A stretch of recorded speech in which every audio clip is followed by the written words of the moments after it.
મારા વાલા ભાઈઓ તથા બહેનો, હું કોણ? શું તમે ઓળખી ગયા?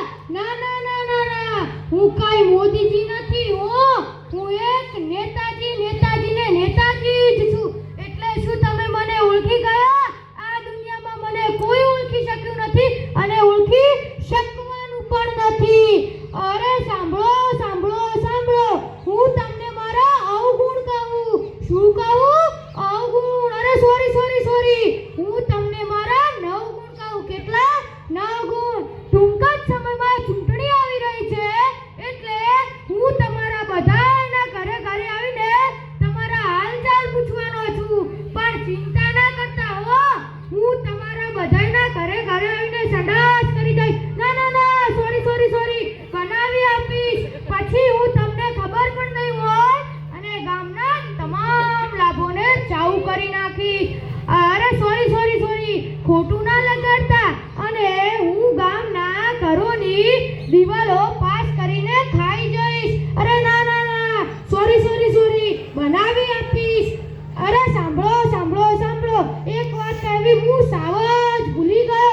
હવે બનાસકાંઠાના 2 તો નહીં પણ 4 ભાગ પાડી દેવાનો છું. 4.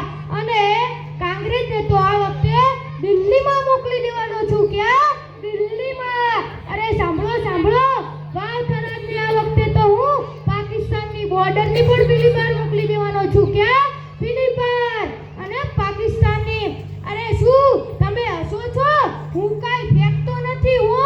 હું એક સાચું જ બોલું છું. હું જીત્યા પછી તમારી ભૂલથી બંધ કરીશ. પણ હું જીત્યા પછી બધું જ ભૂલી જાઉં છું. એટલે હું તમામ ગામોના તળાવમાં ટાઇલ્સ નખાવીશ. અરે ના ના ના, સોરી, સાફ કરાવી આપીશ. માનનીય શ્રી વડાપ્રધાન કહેતા હતા કે હું એ ખાતો નથી અને તમને પણ ખાવા દેતો નથી. આજથી હું સંકલ્પ લઈને કહું છું કે હું એ ખાઈશ અને તમને પણ ખાવા દઈશ.